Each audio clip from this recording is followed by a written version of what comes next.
We are live with the Payneless Wholesaling Podcast. I'm here with Paul Lizell. Is that right, Paul? Is that how you say Lizell?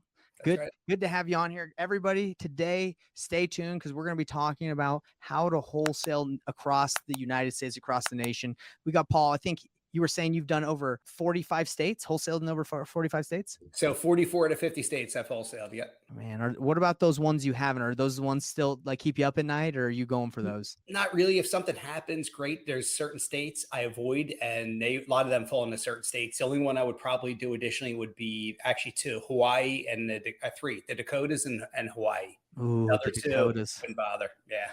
Yeah, I know that when I was doing a lot of marketing nationwide for pay-per-click leads, they would tell us to not even turn on the Dakotas. Yeah, They're like, don't even it. worry about it. Yeah. Yeah. Well, that's really interesting. So let's dive right in. If this is your first time tuning into the Painless Wholesaling Podcast, what our goal is to make wholesaling and real estate investing painless for you, because everyone knows it takes time, it takes effort. And if you do this on your own, you feel like you have to do it on your own, you're going to make a lot of mistakes. So we try to take away those mistakes by bringing on experts. So we have Paul here to tell us a little bit about his business, his life, and provide as much value as we can in this short time. So Paul, take it away. Tell us a little bit about yourself and what got you into real estate. Sure. So I'll go back to where I started. 2001 is when very end of 2001 is when I started investing in real estate, and I bought my very first bank-owned property off the HUD Home Store. And I partnered with a guy on it. We picked it up for $29,500. We put $4,000 into it. We sold it for $69,000. We each walked away with $15,000, so a $30,000 net profit in a few months. It was great. And then I rinsed and repeat. But I was doing this while I was working full time for a bank. I was a commercial loan underwriter for a small community bank for a year. Then I became a business development officer for a couple of years thereafter. And then I went to Citizens Bank, a bigger, more regional bank there. Went for a few years till 2004 when I finally quit my job and went full time into real estate investing. Wow. Sounds like you went through quite a bit in that time. Wow. Oh yeah, absolutely. And one of my keys was and I had to do this to convince my wife potentially as well, but definitely for myself, I had to save up 18 months worth of bill paying ability. In other words, a year and a half of bill paying ability before I would eventually just jump and go on my own. That's what I did. Once I got that 18-month, boom, it would end up being like December, end of November, early December of 2004. I quit the job and did it ever since. I went through that financial crisis of 2008, shifted my model. That's where I was doing a lot of fix and flips. And I was buying almost exclusively off HUD and bank REOs off the MLS in the suburbs of Philadelphia at that point. Okay. And then I kind of shift 2009. Once I lost a ton of money on a bunch of the fix and flips I had going, I'm like, I did a couple of wholesale deals and they were easy money and I didn't have any risk. Why don't I go back to doing that? Yeah. So I flipped my model from 90% fix and flip and 10% wholesale to 90% wholesale and 10% fix and flip. And I did that for a while, until 2013, roughly, when the market shifted and started to go positive. And then I did a mixture of stuff, but I started doing all over the country, really end of 2009, going into 2010, when it became a little bit easier. I started buying in Indiana and Ohio, New Jersey, Virginia, the Carolinas, Florida. Before you know it, I had bought 44 to 50 states. Wow. That's amazing. And if you had to go back, would you have changed anything on the model of going to more towards wholesale? Would you wish you would have kept more? Or? Oh, definitely wish I would have kept more. I think we all say that. And we've been around for a long enough time, 22 years doing this business now. Right. Always wish I would have kept more, but I've also done really well in building up some rentals, selling them when the market's gone up, and then building up, getting some more and sell them when I didn't expect the market to go parabolic here after COVID, but it did. And I sold some more and made some more. And now I'm building again, and we'll see where that leads. But now what I'm building is I got some 12-unit building, 5-unit building in Wyoming. I'm going to probably just refinance, keep those things long-term, and they'll be in my, just stick it, set it and forget it, because they cash flow very well. And then I'll add more as I need to at that point, pick and choose which markets I want to be in for the buy and holds. Yeah. Are you continuously looking for more deals, like multifamily deals right now, or not so much? Yeah, we do, but not the big moldies right now. The big moldies, we look at them, but when you do the underwriting on them,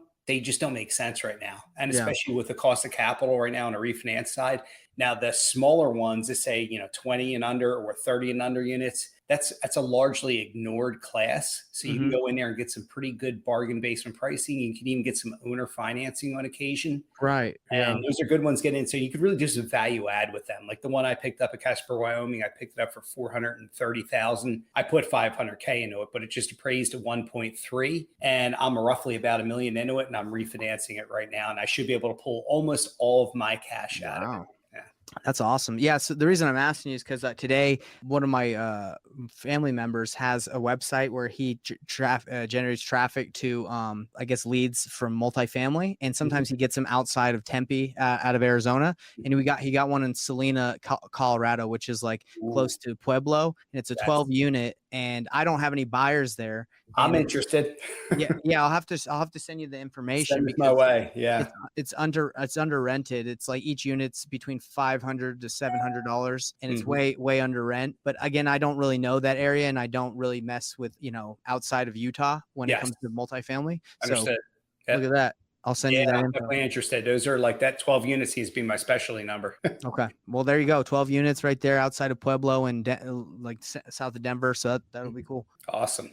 All right. Well, tell me a little bit about what you do to help new investors get into wholesaling, because you said you do virtual real estate wholesaling. So do you teach it? What do you do? We do. So we have REO Auction Academy. You see it right here behind me. And what we do is we do something totally different than everybody else out there. And it's kind of how I got in, right? We teach people how to buy bank REOs, but mostly on online auctions, whether it's auction.com, Hubzu, Zome, Hudson and Marshall, Realty Bid, Auction Network, Williams & Williams, any of these platforms. And even every once in a blue moon, there used to be stuff on eBay that you can get. And there's some smaller little auction houses that are more local in different markets that you can also sign up for and potentially pick up stuff. So that's what we specialize in buying in. We have an educational platform to teach people how to do that. And a lot of people are leery of buying outside of their area where they are.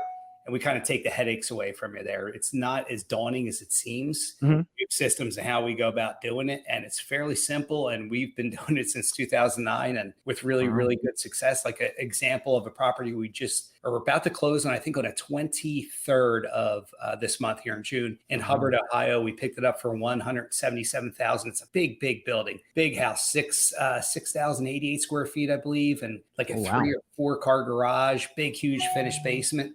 We picked up for $177,000. We put almost 40, just under 40 into it. We're selling it for $345,000. We had 6 offers in, or 6 offers over asking price. We went highest and best, and that's gonna be $105K payout. It's a rarity, right? They get one that pays a great one. Yeah, that's amazing. But they do happen, and we have another one in Cuero, Texas, which is south of Houston. We picked it up for $53,000, put just about $8 or $9 grand into it, and we're selling it for $128,000. Wow. And on these auctions, you need to come up with the cash, correct? Like you got to buy it all out. So how does that work for, someone that probably has $0? So some of our students will joint venture with them, right? If they've got no money, if it's a deal, we're going to do it. We'll JV with them. Of course. Or we have so JV. Yep. JV is always a great one for them. We have private lenders on our platform, believe it or not, that will fund a lot of deals as well. Other students will sometimes joint venture with each other on different deals. If one person comes in as a capital partner, the other person is the one who finds the deal. So we got that. We also connect them with companies, asset-based lenders like Kiavi, Dominion Financial, Lending One, Lima One Capital, and others, Kogo Capital, Lee Arnold's group out there. And we're working on a few different other ones as well. That way they can get in there without having to worry about coming up with the money, right? And the funds themselves, because that is, when you buy these bank-owned properties, you've got to come with the cash. Right. Because it's not a signable contract. They don't let you in general. They don't allow that. Yeah. So you've got to do a back-to-back closing. However, there are states, if you work with the right title company, there's wet fund states and dry fund states. If you're in a dry fund state, you can use your buyer's cash to pay for you on the A to B side, and you're just collecting the difference there, which we do as well. So that's a way to do it basically with almost no money down. Because those are the best. Those are the best. I love when we get those. And you can focus on those markets if you wanted to. Do you know a couple of those markets off the top of your head that you could say? We do Texas with that a lot. I believe Mississippi is one too, isn't it? Mississippi is. I'm trying to remember. I don't think Alabama was. I believe we did New Mexico. I'm trying to remember. Missouri, Nevada. I think there's either 8 or 9 of them. somewhere in there. I Yeah, have a list somewhere. yeah, those are seriously the best. We did one of those where we we used the end buyer's money. Yeah, it was great. Those are the best when you could do that. And again, you need a title company to be on board with you to be able to Right. do that, right? Because not all of them will do it because they want to make sure that none of them cause any issues. So that's the main marketing strategy you teach in REO auction is to Yeah. how to find source these deals. Is there would you say there's a limit or is it because it's the whole United States that you can open this up to? Is there no limit? There is no Scarcity? limit. And I used to do the direct mail marketing, right? Which I cut off in 2013 because I just had too many deals Oh, on the auctions. I didn't need to do any yeah. direct mail. I was doing that my It's super expensive too. I'm sure your strategy is inexpensive. cost nothing, right? So there's zero marketing costs. That's the big bonus. So when you think about getting in All as a new about that. investor, do you want to spend 3 or 10 grand a month marketing when you No could just way. do it now? It's your time, and your time is a value, right? You and I, we have value on our time. Right. So if you're putting in 15 hours a week, there's no reason you can't find a deal, maybe 2 or 3 a month, putting in that. Once you get good at it, right? Once you get good at comping properties and know how to contact the agents and what questions to ask them and get the information that you need, it becomes more simplified. So these bank-owned properties are represented by real estate agents still? It's not Most of them, not all of them. There are some that aren't. There's a program out there called the HUD CWCOT program, which they created a few years back, where instead of throwing them on a HUD home store, because they're trying to get away from the HUD home store. So if you go on there and look at it, you'll find very limited inventory in different states. Most of them they throw on the online auctions. But with the HUD CWCOT, they'll foreclose on them and then just list them with an auction company. And they're not listed on the MLS. They're like off-market properties, right? They're off-market technically, and they don't really have a price on them unless they feel like throwing something on Zillow, which they will at times, put it on Zillow to put a number on it. And then basically we're trying to find an agent in that area somebody who's an expert in that area, who's been there for a while, to give us an idea what they think would be worth. Go out there, take a look at it. A lot of them, they don't let you in, even if they are vacant. And we try to get our students focused on the vacant ones, not occupied, because you don't want to deal with ejecting or evicting anybody. Focus on those. If they could peek in the windows, the agents get especially experienced agents could go there, peek through the windows, get an idea what they think it's worth and what kind of repairs they think it needs. And then just give you a ballpark estimate. And then you can assume, there's $15 or $35 per square foot to renovate the property. You put those factors in, you come up with your maximum allowable offer. Man, I really like this strategy. I haven't really heard of it too much. That's very interesting. I've been in the game for like 5 years. I'd say that's a long time, but no, I haven't really heard of people using this marketing strategy very much. Do you know why that is? I don't know why. We're the only ones in the game. I think people are creatures of habit. And they're used to your traditional, if you think of it this way, it's riskless if you're doing your traditional wholesaling method, direct to seller, except you are risking your marketing money, right? You are risking that. With ours, you actually have to close on a property. So people feel maybe it's a little riskier, but we did a lot of our students, believe it or not, are experienced investors that do a ton of deals in certain markets, and they feel like they're missing out on the REO inventory, and they just buy into our program. They usually assign somebody to just deal with the REOs. And then they realize, shoot, I can go in other markets too. And it's another segue for them to start another market to invest in. I love that. I think that's amazing. Do you, are there some states that just because it's a hot area, hot state, I guess, market, there's less REOs, or is there always opportunities? There is always opportunities, but there are areas where there's just such a little bit of inventory. It'll go like that regardless. Like a lot of these properties will move really, really quickly, or the asset managers or banks will recognize that. Instead of putting it on the auction platform, they'll throw it on the MLS, figuring they can get more of that. Can't blame them, right? I can't blame them. No, of course. Especially more eyes on it. So what's your market again? I forget.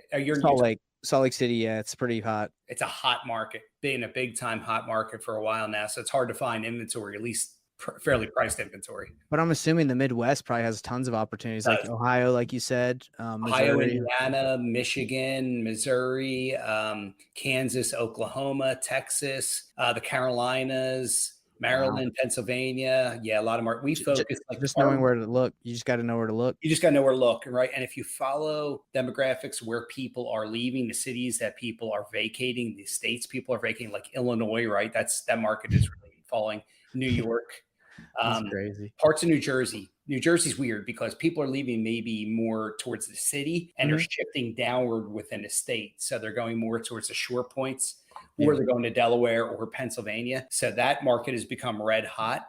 but other markets, people are shifting out of. They're going out of Minnesota. Minnesota is losing a little bit of its luster in around Minneapolis. Mhm. Because of all the issues they've had there. Other parts of it, the suburbs are doing great. They're flourishing still. So if they are losing the zeal, or like we're talking about some of these markets, those are where you would target or you wouldn't target? I wouldn't target if Okay. I'm looking to hold long term, but you can target to find bargains occasionally. Like Okay, especially bargains. if you and I won't do cash flow rentals in those markets because I don't trust the government, the local governments and municipalities there. They'll let the tenants stay in for forever. So I tend to go just Terrible rent idea. state zero income tax for my rentals. But Yeah. some people do it, right? It's their market. They don't mind doing it and dealing with that. So you can occasionally find some really good deals because there is a little bit more inventory, especially outside of Chicago proper, right? The suburbs of Chicago are still very hot, but you go outside of that and the more rural areas, and you'll find really good deals in those markets. Same with Kansas, the same with Oklahoma and Tulsa, and some of these different markets. So there's some really good opportunities. You kind of want to focus. And so if you're looking at Missouri, St. Louis, don't focus necessarily on St. Louis itself because you got so much competition there. But if you go 30 minutes, 60 minutes out to Flossmoor, say, or even a little further out, you'll find really, really good deals in that market. Sounds like something I need to check out. Paul, I didn't know about this. So Paul, for my listeners on here, since we're going to wrap up, what would their this call to action, what would you have them do if they want to learn more about what you're talking about? So if they want to learn more about this, like if they want to reach out to us, that's great. They can reach out to us at reoauctionacademy.com. And we have a couple different platforms. They could, if they feel like they can do it themselves, we have a do-it-yourself program for like $497. And then we also have a full-fledged coaching for $5,500 where we show them everything and they get all kinds of training videos and all kinds of access to lenders and other things. Wow. But if they want to do it on their own, start with your local REOs on MLS, look at auction.com, Hubzu. Those two platforms have a ton of inventory, your two biggest sources for looking at properties. And then start contacting agents and try to feel like what is the value of this particular property, right? Start targeting properties and testing it and seeing if you can come up with a good comping, like if you figure out what the value of the property is as opposed to what the realtor gives you. It's a good way to test yourself.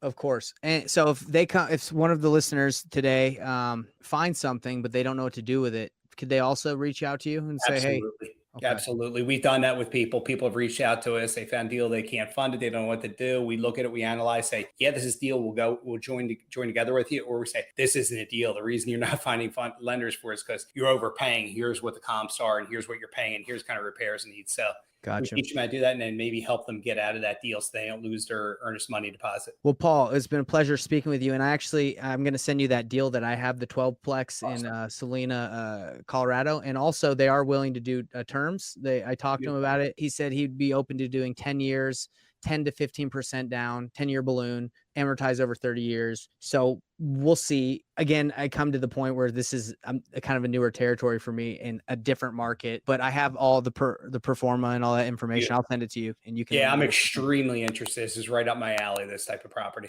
All right. Hey, hey, everybody that's listening, network. That's how you do deals. All right. Talk to you guys later. Thanks, Paul. Thank you. Appreciate it, Nathan.